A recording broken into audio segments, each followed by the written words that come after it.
And then we have, obviously, the Jim Nagy news broke about his contract. He is going to receive a $750,000 salary and then a $100,000 bonus each year for the next 3 years. So it'll finish at $950,000. Okay, I wrote a quote. This is my notebook. Yeah. And I joked that my notes would never make sense to anybody else but me, but tis what it is. One of the quotes that I liked that Brent Venables gave about having Jim Nagy is, especially when it comes to the portal and recruiting, you're not just throwing a net out in the middle of the ocean trying to catch fish. Yes, Instead, like, you have somebody who's going to put you in the right spot to be able to catch the right fish. And I thought that was such a good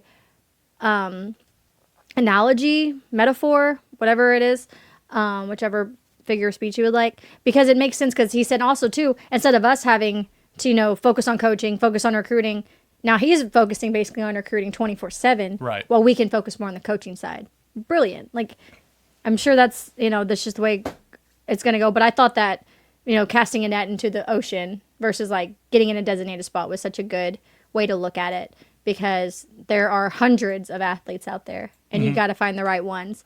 Another thing I thought was fun, when it came to the NFL Combine, he said 1/4 of Combine guys didn't started at a non-Power 5. Wow. Right. So I know a lot of people always talk about why do we recruit all these non-Power 5 guys? Blah blah blah blah blah. Yeah.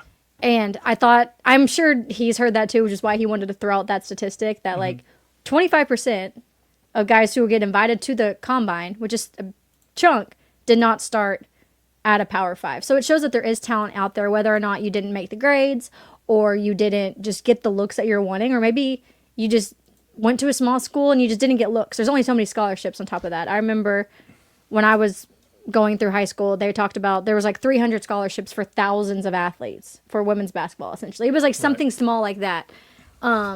That there was only like a Division I, anyways. So sometimes it's just you just don't get the looks that maybe you deserve or that you want. So I thought that was a really fun statistic too that he gave. And I know I kind of jumped forward, but no, you're good. You're good. And this other aspect of it kind of came to my mind.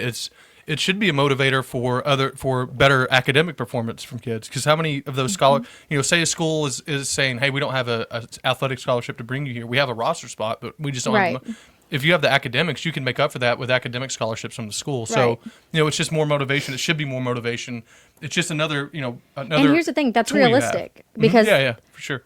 I mean, I know in junior college, they offered me my athletic scholarship, but once they saw my grades, like, wait a minute, hold up, we can actually pay for you, right, with academics, and we can save this letter for somebody else. So I was still getting it paid for, no matter what. And I had my letter of intent in my second year. Very true. I left my letter of intent so they can give to another player, and then same thing happened at my D2. I got a full rate scholarship academics or basketball, but then we found scholarships to supplement me. And so we basically said, take some of this other money and give it to my teammate. Right. So it's like, that is very possible. Being like, we want you, but either don't have the scholarship, or we want you, we can actually give you money academically. Yeah. And then you can still reserve that money for another player that maybe isn't as good in the classroom. So it's kind of... you're 100% right. Just kind of could work out that way. Well, and I think especially with anything you can do. I mean, we just heard last week, golly, it's a famous coach, and I hate that I'm not the best with memorizing basketball coaches. But who was the basketball coach we listened to say he didn't recruit a single high school kid this year? It was all JUCO or other transfers. Who was that? I'm sure the chat might know. Was it Kentucky? No. It was it's a famous coach, and I can't think of his name. Chat, if any of y'all know anyone watching, type it in the comments if you can. Which is crazy. But yeah, and it makes sense. He's like, I don't have time to if I can't find a kid that I think can give us production right out of high school, I don't have time to try to get a kid in here and develop. How much, and BV said it too in his press conference, how much room is there for developmental kids now? Because remember, the roster limitations are going to go to 105, and Texas is going to have to deal with that with a lot of their players because they haven't had to make those cuts yet. They haven't made them. And so when they do, how is that going to affect a lot of those kids, Right. And if you can save the team money by being academically better, or achieve academically more and get those scholarship dollars there, it just gives you a better chance. It just makes yourself more marketable to the college and to the university. More valuable. Exactly. Well.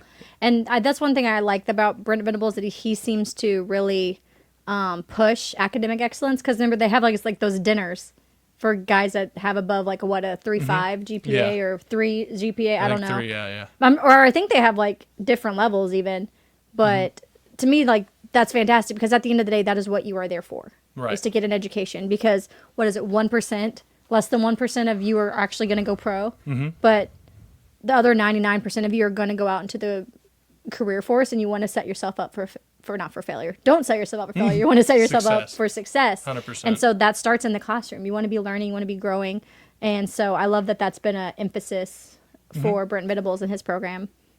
I 100% agree. And I think that it was a big, not only pitch for, the players now, but then recruits too. And we'll get to some of that here soon as well.